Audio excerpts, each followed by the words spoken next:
one of our Sky tipsters, experts, Mark Guest. He's also a jockey manager of the great James McDonald and also the great Prep Rebel. Thanks for joining us on the Big Sports Breakfast, mate. Not a problem, Dave. All right, now we need some mail. You've obviously been busy booking these blokes for rides for this whole week. Is it the busiest time of the year for you? There's more focus on it, and no question about that. And we're sort of booking these rides a lot in advance. You know, that's what we have to do because trainers want the jockeys early, and sometimes you want to wait a week or so, but trying to book them into these rides early, the good rides, we don't even know the nominations at that point, so then it's difficult to try and work it from not knowing the nominations. Yep. We do our best, try and get working with the trainers that they've been riding for, yep. And then hopefully those horses will turn out on Cup Day or during the week and perform. All right, we'll start with J-Mac then. In the Cup and away from the Cup, what are some of his key rides in your belief? Well, in the Cup, he has Latrobe, and it's drawn a very wide gate. But there are horses that have performed well, that have drawn wide and competed well in the Cup. So, yes, it's not the best, the ideal scenario, but he's got some really good acceleration, Latrobe. And if it turns into a sprint home, well, he could be one right at the finish. He'll be right there. So I really like Latrobe from a roughie's point of view. Currently, I think it's around $23, I think. Yeah, so we've got Latrobe.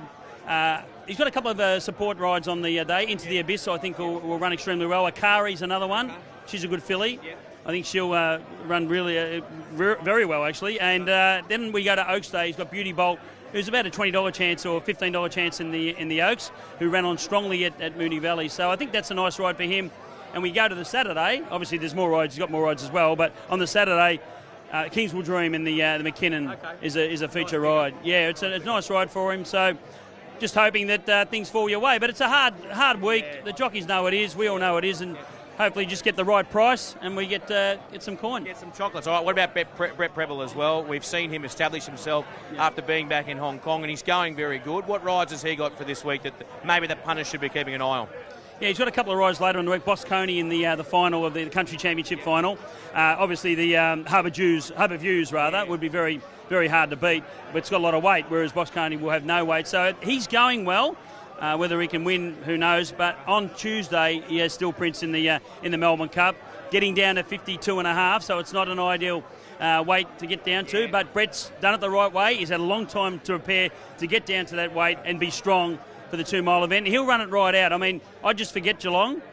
Go on his previous effort when he ran in the in May, when he ran in that Andrew Ramsden. He ran so close to Surprise Baby. So he's probably a little bit of a forgotten horse, considering he didn't go so well at Geelong. All right, mate. Well, you've been very busy. We thank you so much for joining us. From everything I'm taking from that, you mentioned Hikari. That's the filly I think you like, isn't it? Later in the week. Well, no, it's on Tuesday. I mean, she'll run well. I think, you know, it just comes down to what part of the track you want to be in and everything, but she's actually performing extremely well at the moment. So I think she'll run you an honest race anyway. It's not an easy, nothing's an easy, no race is easy during Cup Week, we know that. But at Kari's one, you can have something each way, it might run well. All right, Guesty, go and do your best, as they say. You can only do your mark, Guest. Thanks, mate.